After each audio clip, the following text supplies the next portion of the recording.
3. Shalom semuanya.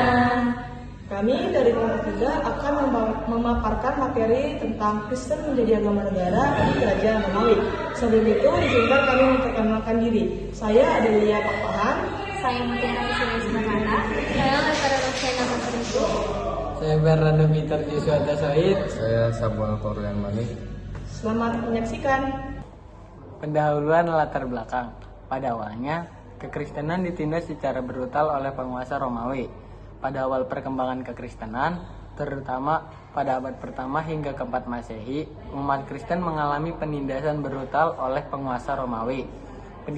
Penindasan ini terjadi karena beberapa alasan, baik politik, sosial, maupun keagamaan.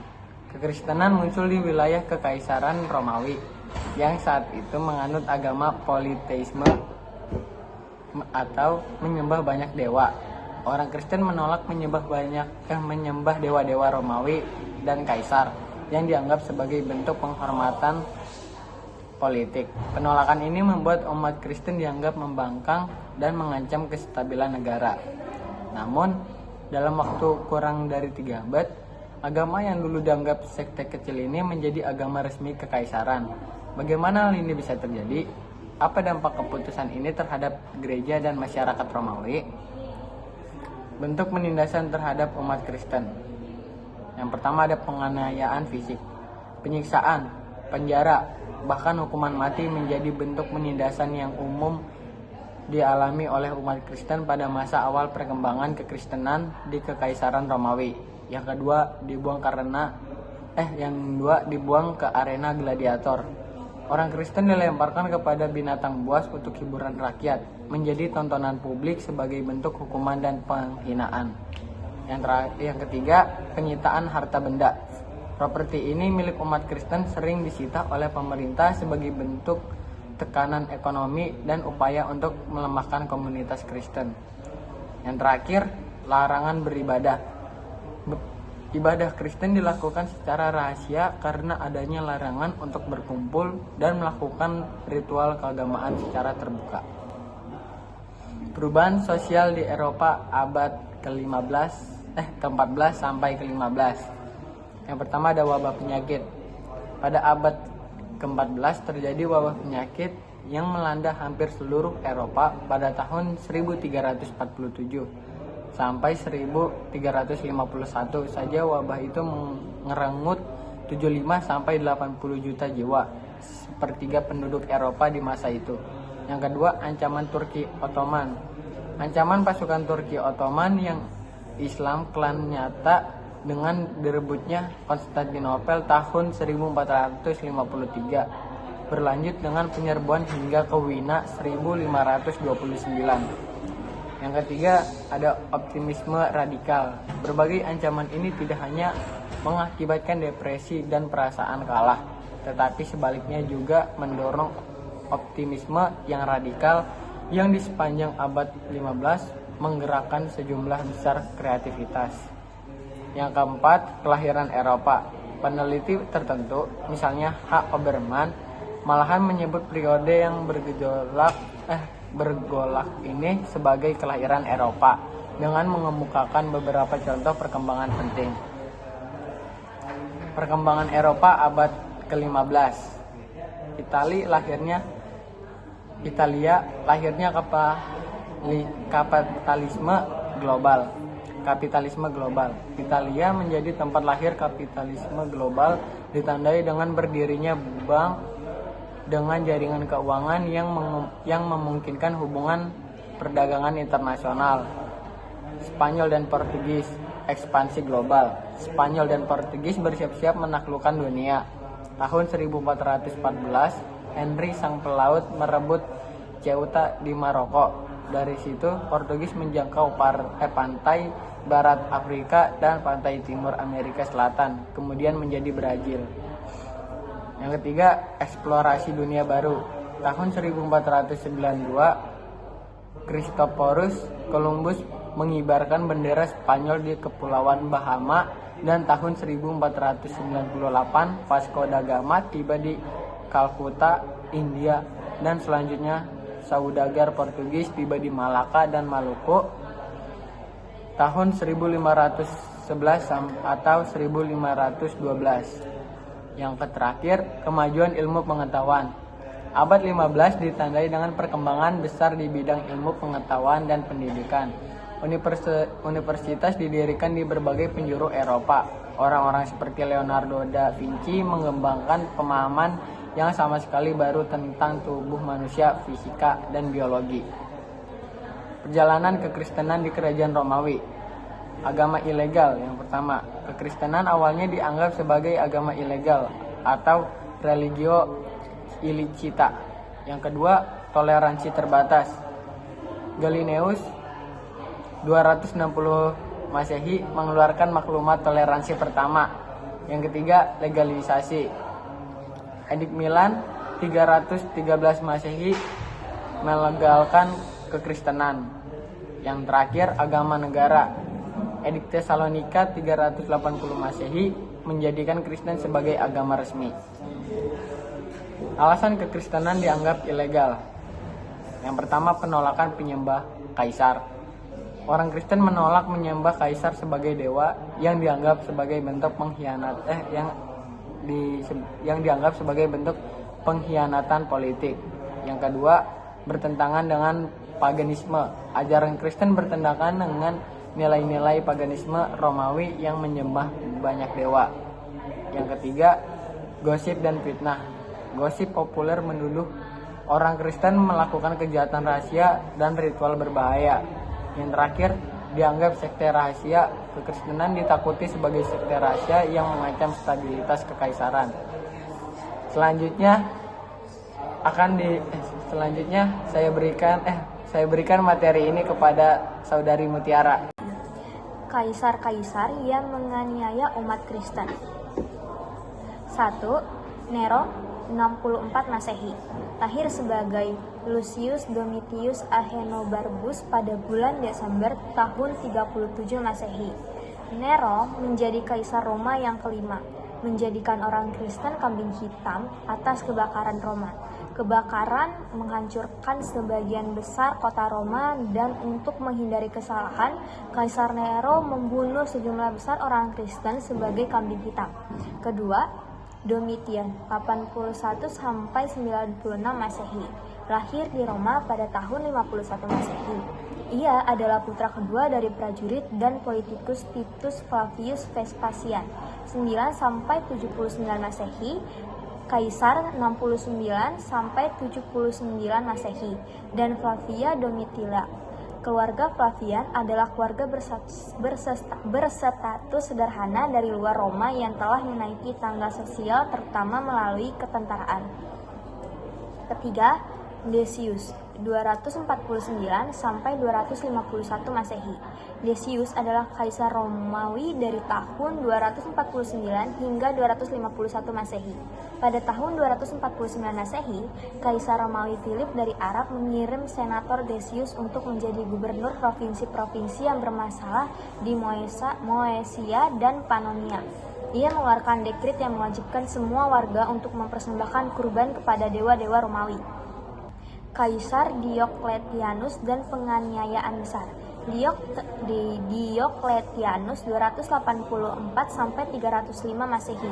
Imperator Kaisar Gaius Aurelius Valerius Diocletianus Augustus Diocletianus, bahasa Latin Gaius Aurelius Valerius Diocletianus Augustus, lahir 22 Desember 244, meninggal 3 Desember 311, adalah seorang kaisar Romawi yang memerintah dari tahun 284 hingga 305 Masehi.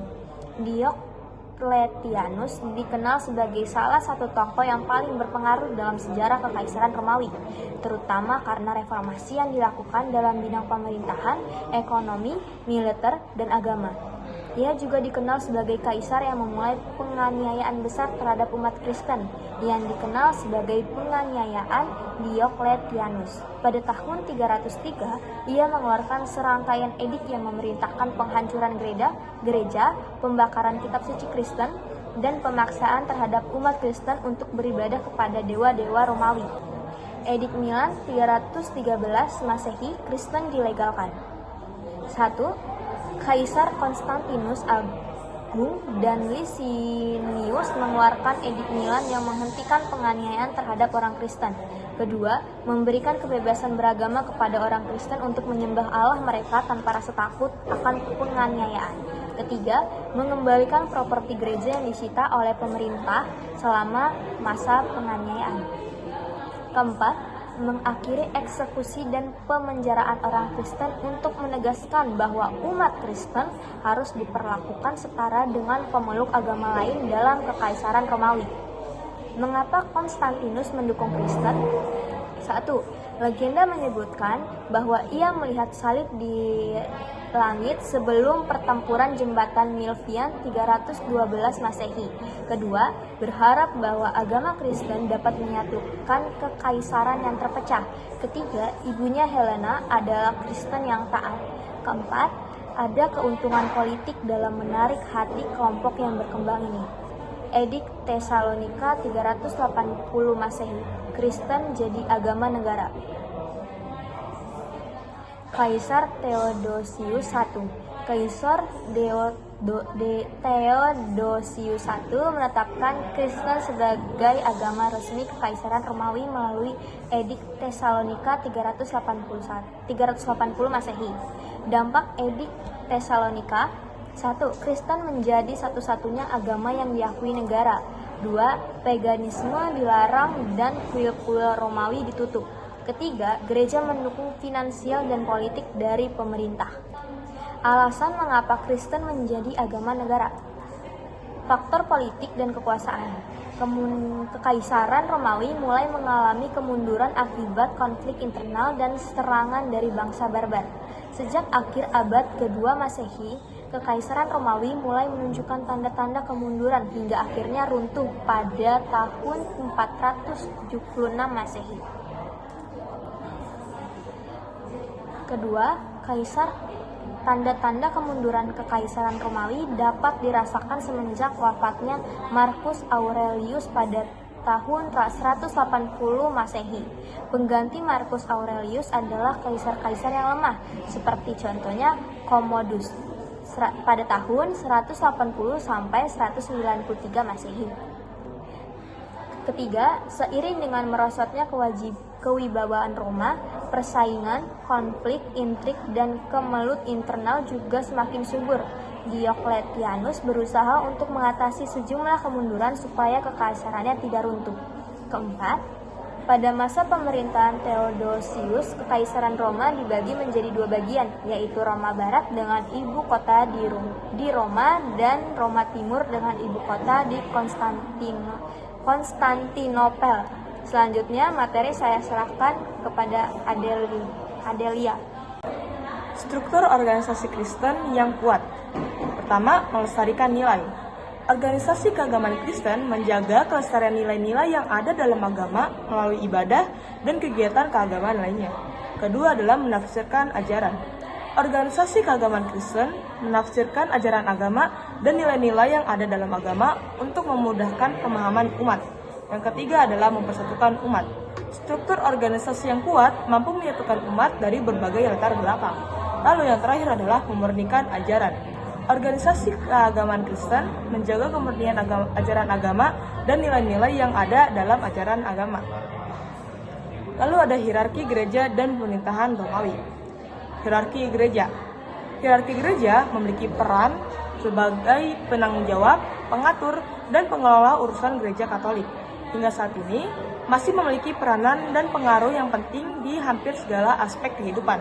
Yang pertama adalah paus, kedua kardinal, ketiga adalah uskup, dan yang keempat adalah imam diosesan dan imam biarawan. Beberapa denominasi Protestan juga memiliki hierarki yang mencakup kaum awam, pendeta, dan uskup. Lalu selanjutnya adalah sistem pemerintahan Romawi. Sistem pemerintahan Romawi kuno terbagi menjadi 3 periode utama. Pertama adalah monarki pada tahun 753 sampai 509 sebelum Masehi.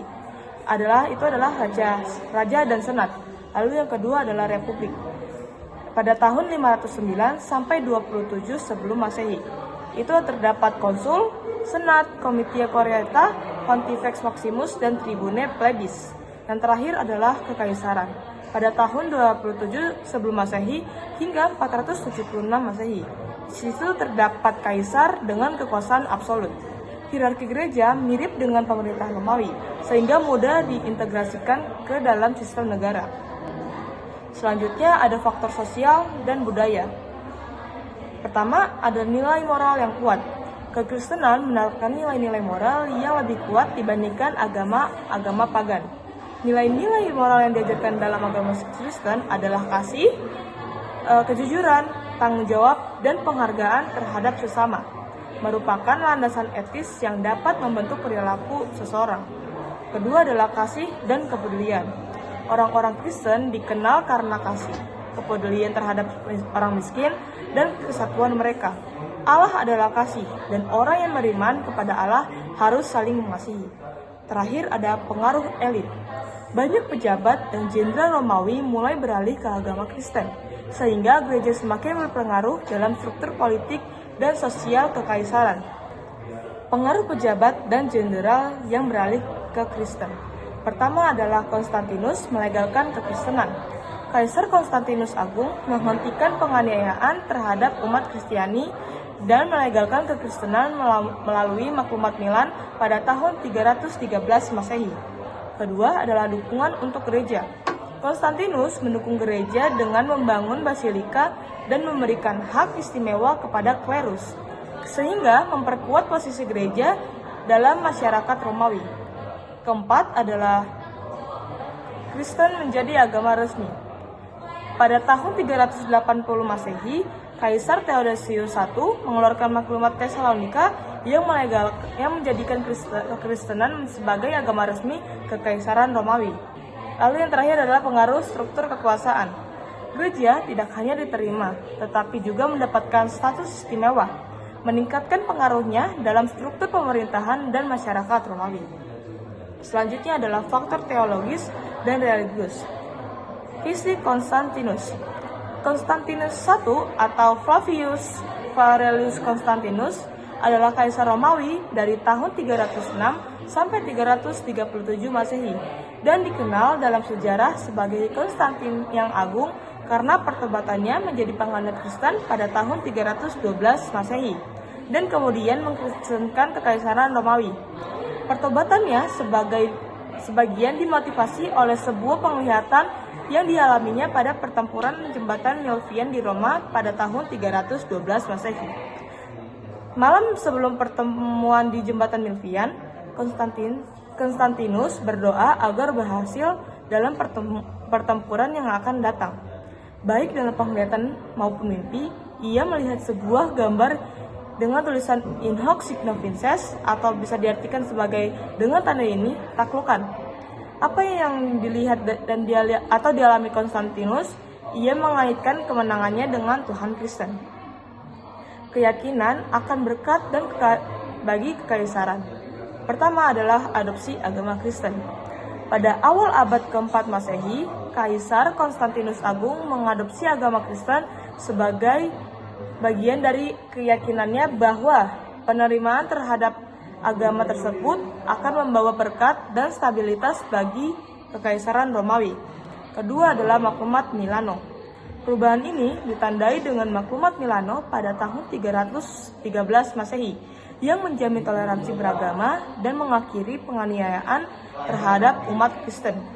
Yang ketiga adalah perlindungan ilahi. Konstantinus juga memandang bahwa simbol salib memberikan perlindungan ilahi.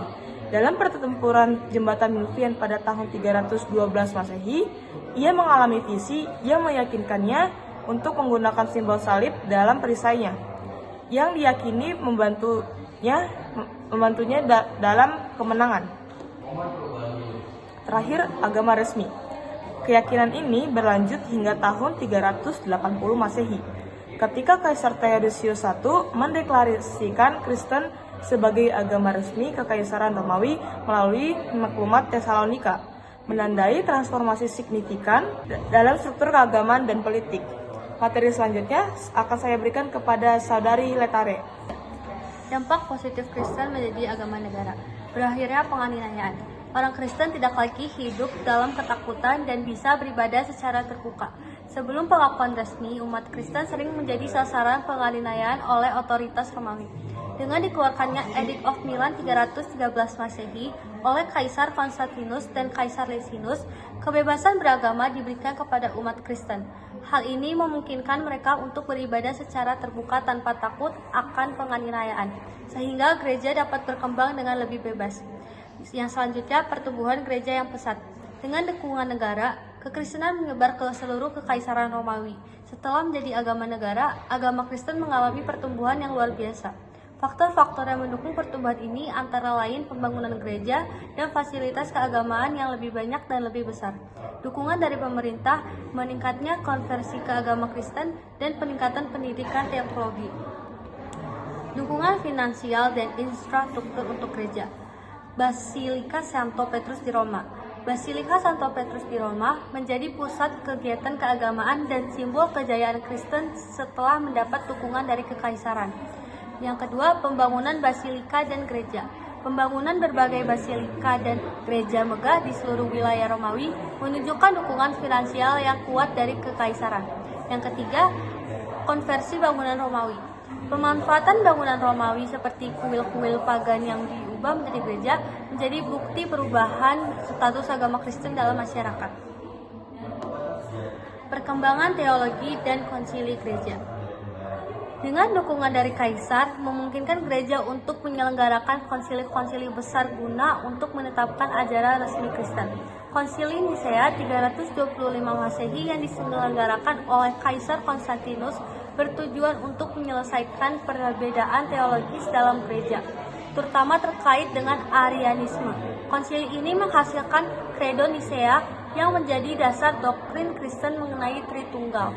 Dukungan dari negara juga memungkinkan berkembangnya teologi Kristen yang lebih sistematis melalui pemikiran para teolog besar seperti Augustinus dari Hippo, Ambrosius, dan Hieronymus. Dampak negatif, Kristen kehilangan identitas. Gereja peziarah yang berubah. Awalnya gereja adalah komunitas kecil yang kuat dan dalam iman karena mengalami penganiayaan. Namun setelah menjadi agama negara, banyak yang menyebabkan perubahan dan dinamika dan semangat komunitas gereja. Setelah menjadi agama negara, banyak orang masuk Kristen hanya karena status sosial. Pada awalnya, komunitas Kristen dikenal sebagai kelompok kecil yang berpegang teguh pada ajaran Yesus. Meskipun menghadapi penganiayaan, namun ketika Kristen menjadi agama negara, banyak orang memeluk agama ini karena alasan sosial dan politik, bukan karena keyakinan spiritual. Hal ini menyebabkan meningkatnya jumlah penganut nominal yang tidak sungguh-sungguh beriman tetapi memanfaatkan agama untuk keuntungan pribadi. Korupsi dan penyimpangan dalam gereja. Kekayaan dan kekuasaan. Gereja mulai memiliki harta dan kekuasaan sehingga muncul kepentingan politik di dalamnya. Yang kedua, gaya hidup mewah. Perubahan gaya hidup para pemimpin gereja dari kehidupan sederhana menjadi lebih mewah dan bertoleransi pada kekuasaan. Yang ketiga, nepotisme. Munculnya nepotisme di mana jabatan gereja sering diberikan kepada kerabat atau orang yang memiliki hubungan politik dengan kaisar. Yang keempat, penyalahgunaan dana. Penyalahgunaan dana gereja untuk kepentingan pribadi atau proyek-proyek yang tidak terkait dengan ajaran Kristen. Selanjutnya saya berikan kepada Samuel.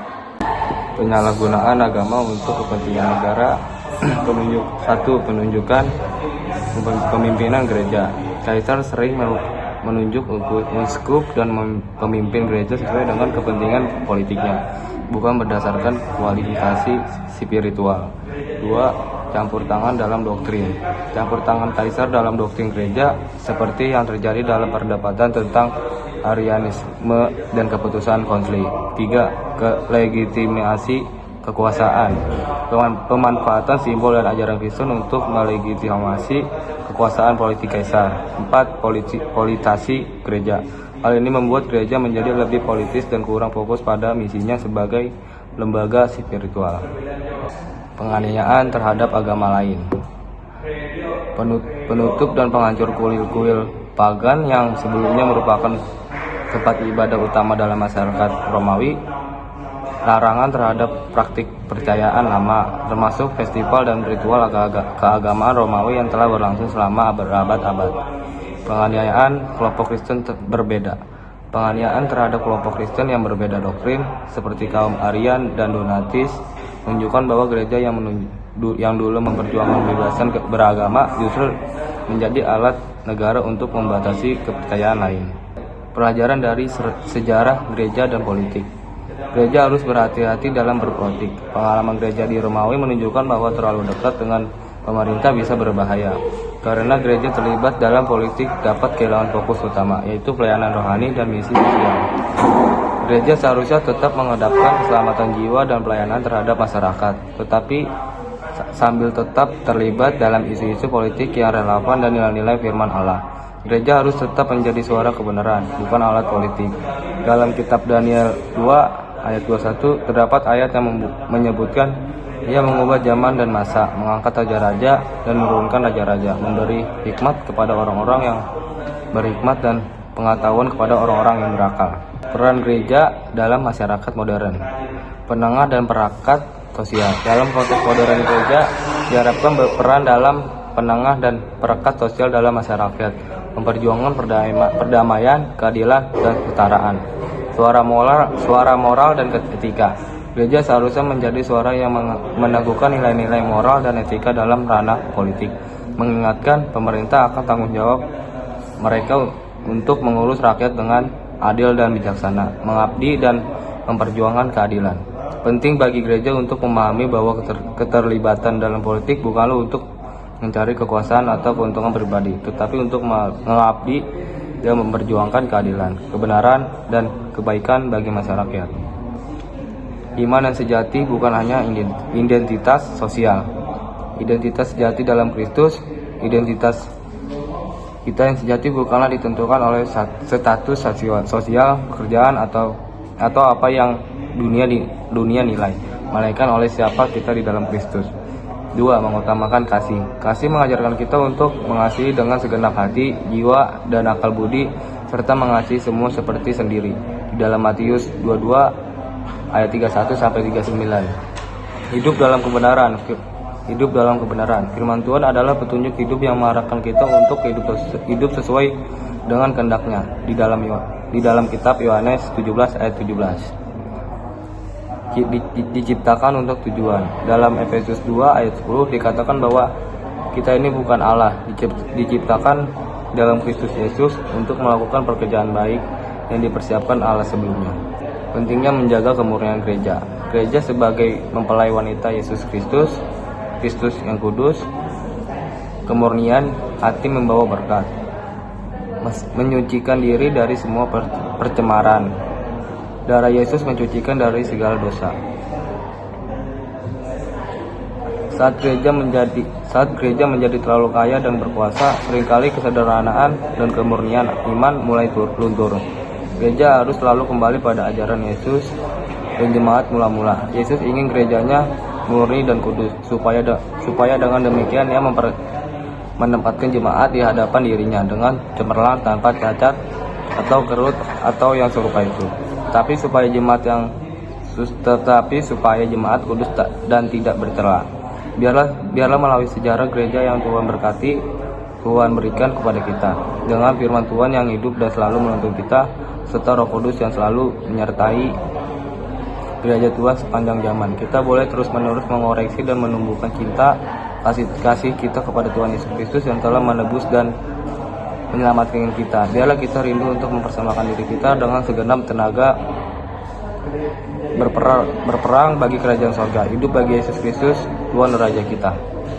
Sekian pemaparan materi dari kelompok kami. Mohon maaf apabila ada kesalahan dalam pengucapan. Terima kasih. Shalom semuanya.